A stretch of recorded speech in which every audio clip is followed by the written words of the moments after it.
सभी मित्रों को सादर प्रणाम। प्रणाम गुरु जी। आज का हमारा विषय होगा मंगल के शुभ और अशुभ लक्षणों को हम समझें और फिर उसके निवारण पर बात करें। पिछले वीडियो लेक्चर 16 में हमने मंगल के शुभ और अशुभ लक्षणों को समझा था और कुछ निवारण पर बात की थी। जो शेष रह गया है आज हम उसे पूरा करेंगे। हमारे जीवन के अंदर कण कण के अंदर शुभ भी होता है और अशुभ भी होता है।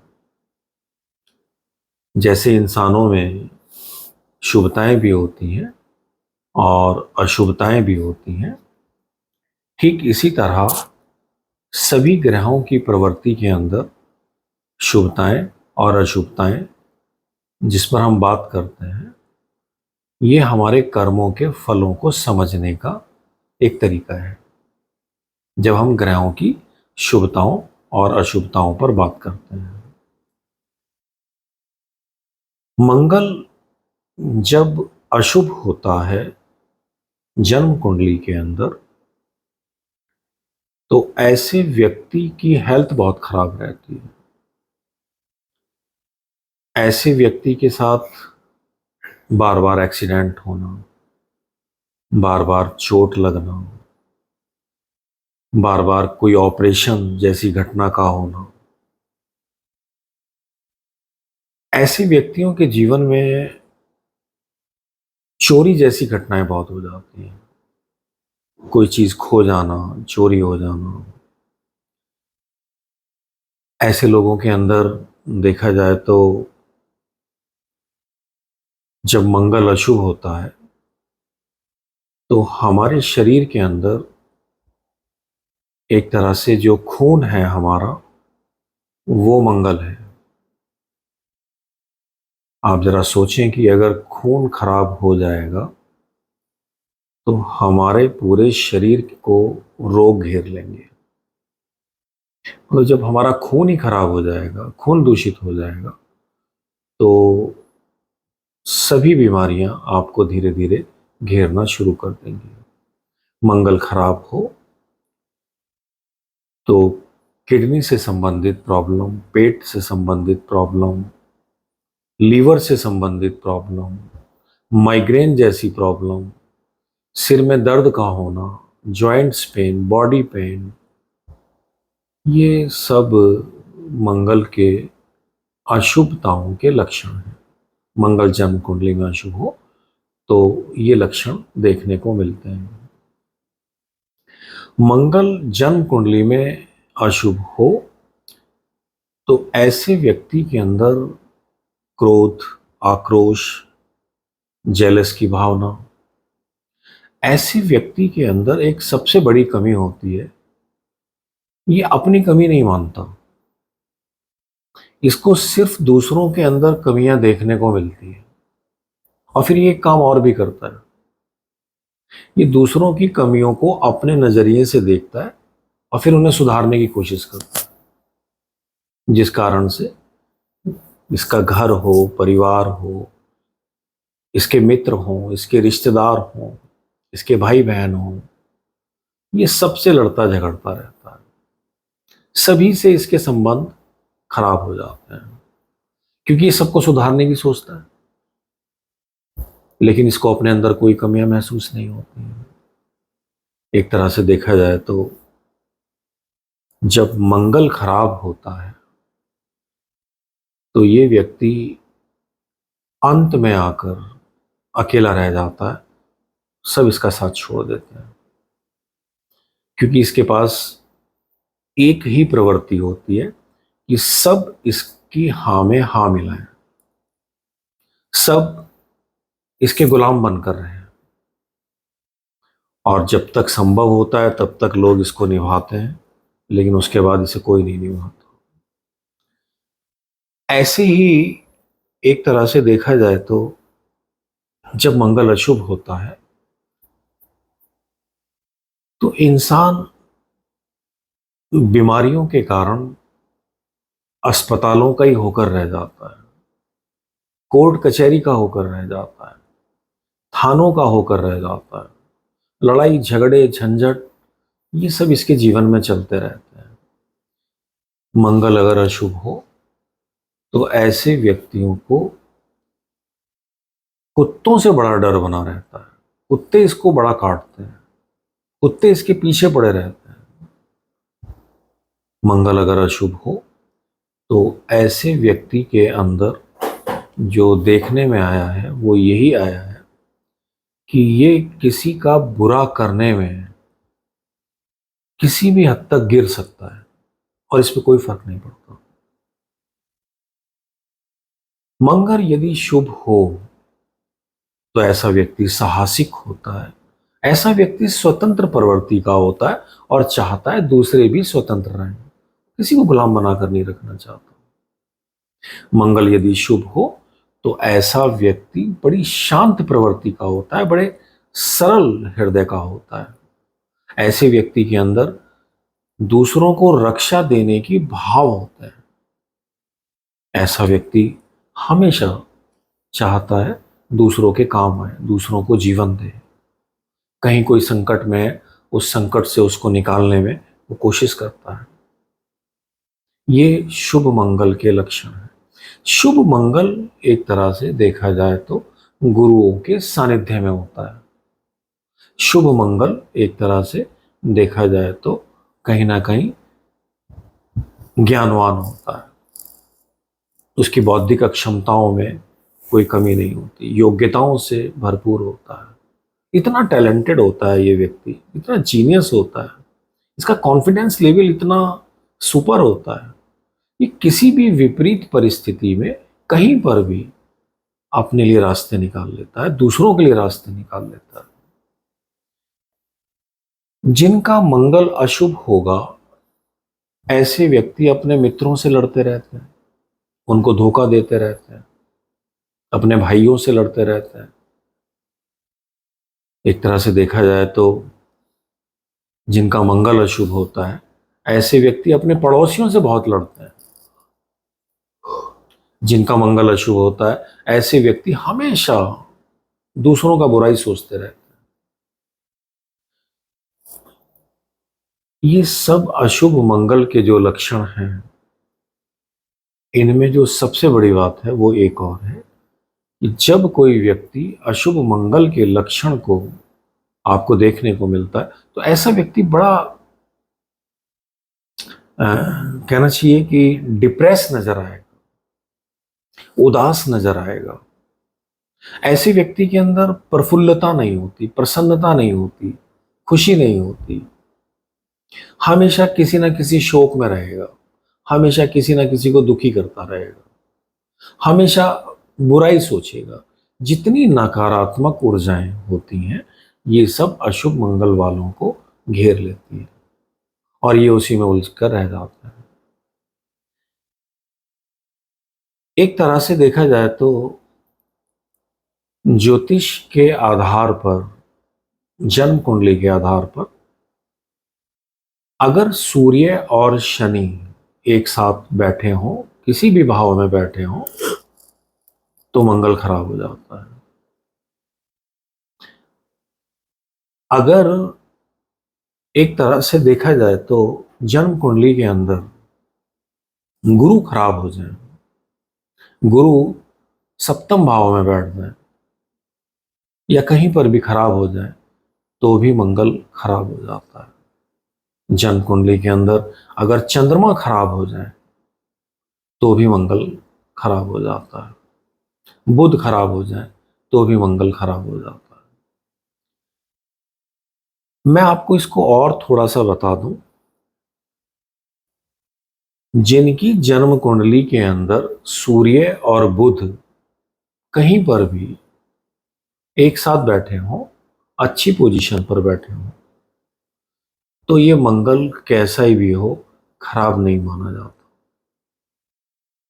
अगर सूर्य और बुध साथ हो तो ये मंगल खराब नहीं माना जाता। इसके और बहुत सारी बातें मैं इस वीडियो में इसलिए नहीं बताना चाह रहा हूँ ऐसे बहुत लोग हैं जो ज्योतिष को नहीं समझते। जब मैं ज्योतिष के आधार पर समझाऊंगा तो और अच्छे ढंग से आप समझ पाएंगे। मंगल जब अशुभ होता है तो ऐसे व्यक्तियों को कहीं ना कहीं हमेशा एक डर बना रहता है, कहीं कोई उन्हें लूट ना ले, कहीं कोई उनको भ्रमित ना कर दे, कहीं कोई उनके साथ धोखा ना कर दे। इस चक्कर में भी ऐसे लोग अपने लोगों को खो देते हैं, क्योंकि ये इनके मन का वहम होता है। जिनका मंगल खराब होता है इन्हें भूत प्रेत के बड़े वहम होते हैं। हर किसी व्यक्ति पर शक करते हैं, हर किसी व्यक्ति पर देखा जाए तो विश्वास नहीं करते हैं, अविश्वास करते हैं, वो चाहे इनके अपने ही क्यों ना हो।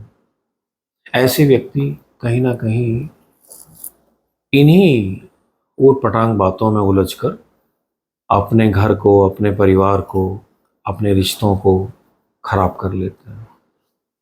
मंगल जब खराब हो तो ऐसे व्यक्तियों का भाइयों से संबंध खराब हो जाता है, बहनों से संबंध खराब हो जाते हैं, मित्रों से संबंध खराब हो जाते हैं। ये लोग एक तरह से देखा जाए तो रिश्तों से ज्यादा अपने स्वार्थ पर ज्यादा ध्यान देते हैं। ऐसे व्यक्ति कर्जदार बहुत हो जाते हैं, रोग इनको बहुत घेर लेते हैं। ये सारी बातें जितनी भी हैं अशुभ लक्षण मंगल के आपको देखने को मिलेंगे। कहने का मतलब है कि इसका निवारण क्या किया जाए, इसको निवारण के लिए अब हम क्या करें। किसी का मंगल कितना भी अशुभ क्यों ना हो, आप उसे व्यायामशाला में उसको बोलें तुम व्यायाम किया करो। आप जितना पसीना बहाएंगे कहीं भी मेहनत करते हुए, मंगल शुभ होने लगता है। आपने एक कहावत सुनी होगी, आर्मी में जाकर अच्छे अच्छे सुधर जाते हैं। वहां ट्रेनिंग में कराया क्या जाता है, वहां अशुभ मंगल को भी शुभ मंगल में कन्वर्ट किया जाता है। वो इतना ही रगड़ाई करवाते हैं, इतनी रगड़ाई करवाते हैं कि अच्छे अच्छों के जो अशुभ मंगल हैं वो भी शुभ होने शुरू हो जाते हैं। और ठीक इसी तरह से जो लोग शारीरिक श्रम नहीं करते हैं, जो लोग आलस में घिरे रहते हैं, इनका मंगल अशुभ होता है। अगर आप इनको व्यायाम के लिए प्रेरित करते हैं, अगर आप इनको सुबह वॉक के लिए प्रेरित करते हैं, सुबह की वॉक एक तरह से देखा जाए तो आपके लिए क्यों शुभ है और आपके मंगल को क्यों शुभ करती है, इसको लॉजिक को थोड़ा समझेंगे तो और अच्छा लगेगा। ऑक्सीजन गुरु है। जब आपको एक शुद्ध ऑक्सीजन मिलती है तो आपके गुरु के दोष समाप्त होने लगते हैं, आपके गुरु का बल बढ़ने लगता है। और जब आपके गुरु आपके शुभ होने शुरू हो जाए तो आपका मंगल अशुभ नहीं रह सकता। कैसा ही भी मंगल हो, अगर वो गुरु के सानिध्य में आ जाए, अगर वो सूर्य के सानिध्य में आ जाए, चंद्रमा के सानिध्य में आ जाए, शुभ हो जाता है। गुरु के सानिध्य में आके तो सभी ग्रह शुभ हो जाते हैं। तो सुबह की जो ऑक्सीजन हमारे लिए लाभकारी है, उस ऑक्सीजन से हमारे गुरु के दोष समाप्त होते हैं, तो मंगल शुभ होने लगता है। मंगल शुभ होगा तो आपको हेल्थ अच्छी मिलेगी। ठीक इसी तरह सुबह का ऑक्सीजन को ले, सुबह को व्यायाम करें, आपका अशुभ मंगल कैसा ही भी हो ये शुभ होना शुरू हो जाएगा। दूसरी बात जो सबसे ज्यादा जरूरी है, अपने जीवन के अंदर किसी भी तरह से अनुशासन को पैदा करें। जिनका अशुभ मंगल है, सभी करेंगे तो सभी के लिए बहुत अच्छा होगा, लेकिन जो लोग इस तरह की बातें करते हैं कि नहीं हमारा मंगल तो खराब है और खराब ही रहेगा, हमने बहुत कुछ कर लिया लेकिन कुछ नहीं होता है, जो मैं कह रहा हूं जरा आप उसको करके देखें, आपको लाभ मिलेगा।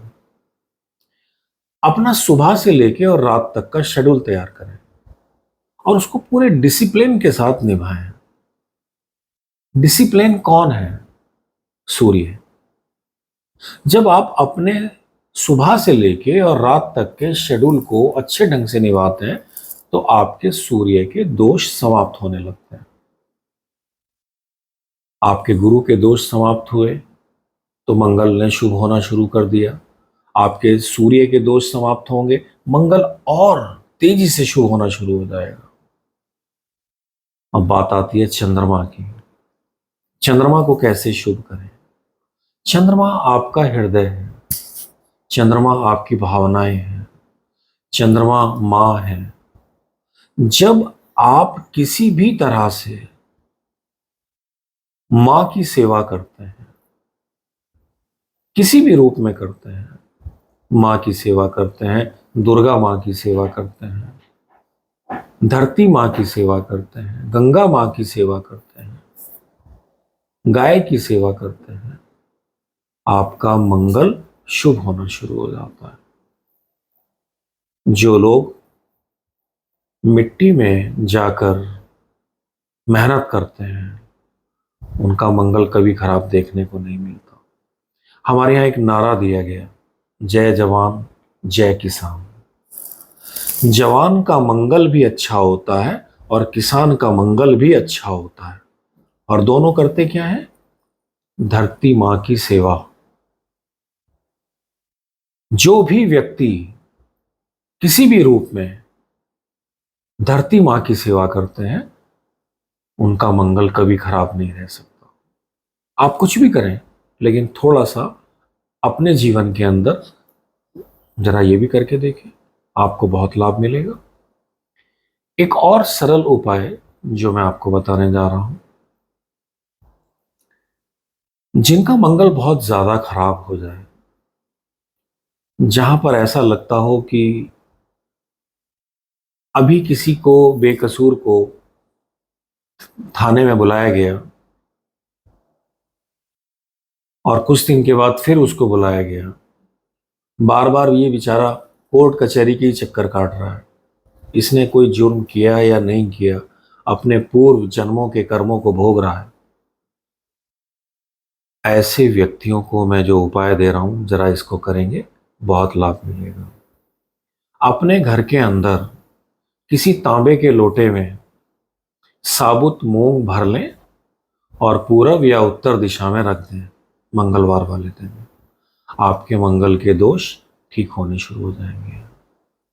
कुछ लोगों को मैंने देखा है, मेरे पास भी आते हैं, बड़े परेशान नजर आते हैं, उनकी संतान उनकी पिटाई करती है,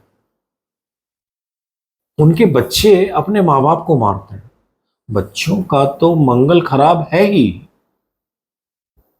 जो अपने माता पिता के साथ इतना दुर्व्यवहार कर रहे हैं, लेकिन माता पिता का मंगल कितना खराब होगा कि उनको अपने बच्चों के साथ ये सब देखना पड़ रहा है। और जो खून के आंसू रोते हैं किसी भी रूप में, जहां ये सब घटनाएं घटती हैं, मैं कह रहा हूं आप जरा इसको करके देखें, आपको बहुत लाभ मिलेगा। एक मिट्टी का कोई बर्तन ले लें, मिट्टी के बर्तन में आप 108 तांबे के सिक्के डाल दें और उसको शहद से भर दें और किसी जगह गड्ढा खोदकर मिट्टी में दबा दें। मंगलवार वाले दिन आप देखना, आपको इसको करते ही लाभ मिलना शुरू हो जाएगा। आपके साथ जो भी अभद्र व्यवहार हो रहा है वो सब ठीक होना शुरू हो जाएगा। या आपकी संतान किसी भी कारण से कष्ट भोग रही है और माँ बाप से नहीं देखा जा रहा है, तो भी आप इस उपाय को कर सकते हैं, आपको लाभ मिलेगा। मंगल के लिए मैं एक और उपाय देना चाह रहा हूं जिसको आप बहुत आसानी से कर पाएंगे और मंगल आपका बहुत अच्छे ढंग से स्वस्थ होगा, अच्छा होगा। किसी भी चांदी के लोटे में गंगा जल को भर के अपने मंदिर में रखें, अपने घर में रखें। देखो, चांदी क्या है? चांदी है, एक तरह से देखा जाए तो, चंद्रमा। और जब आप उसमें गंगा जल भर लेते हैं तो आपने माँ को चांदी में डाल लिया। आप माँ की सेवा करते हैं, आपने घर में आपने उसको विराज कर लिया, स्थापित कर लिया, आपका मंगल ठीक होना शुरू हो जाएगा। खराब से खराब मंगल, खराब से खराब नेगेटिविटियां जिन घरों में अपना घर बनाकर रह चुकी है, आप जरा इसको करके देखें। चांदी के लोटे में थोड़ा जल भर के अपने घर में रखें, नेगेटिविटियां दूर होना शुरू हो जाएंगी। मंगल पर मैं बहुत सारे उपाय दे सकता हूं, लेकिन अगर आप इन उपायों को करेंगे, एक और सरल उपाय मैं बता देता हूं जिसको आपको कर लेना चाहिए। जो लोग हनुमान चालीसा का पाठ कर सकते हैं उन्हें कर लेना चाहिए। ऐसा करके उन्हें बड़ा लाभ मिलेगा। एक और मंगल के लिए बड़ा अच्छा उपाय है, मीठे आटे के पोहे बनाएं और ये आप गरीबों में भी बांटें और कुत्तों को भी खिलाएं। आप देखना, आपके मंगल के दोष समाप्त होना शुरू हो जाएंगे। मंगल पर मैं और बहुत सारी बातें कर सकता हूं, लेकिन आप इतने उपाय करें जो सरल हैं। मन में एक और आ रहा है, अगर आप उसको भी कर लेते हैं तो बड़ा अच्छा होगा। त्रिधातु का एक छल्ला बनवाएं। त्रिधातु को कैसे लेना है मैं बता दूं आपको। 1 ग्राम आप सोना लें, 1 ग्राम चांदी लें और 1 ग्राम तांबा लें। इन तीनों धातुओं को मिलाकर 3 ग्राम का एक छल्ला बनवाएं और मंगलवार को अपनी किसी भी उंगली में धारण कर लें। मंगल के दोष, मंगल की नेगेटिविटियां आपको दूर कर देंगे, आपके सारे कष्टों को दूर कर। जो लोग बहुत वहमी हैं, जिन लोगों को डर लगा रहता है किसी भी भूत प्रेत का, टोने टोटकों का, जरा इस छल्ले को पहने। आप फिर मुझे बताना आप कैसा महसूस कर रहे हैं। अगली वीडियो में हम बात करेंगे बुध से रिलेटेड, बुध के शुभ और अशुभ लक्षणों पर हम बात करेंगे। आज बस इतना ही। आपका कोई प्रश्न है मंगल से रिलेटेड तो पूछ सकते हैं। सादर प्रणाम। प्रणाम गुरु जी।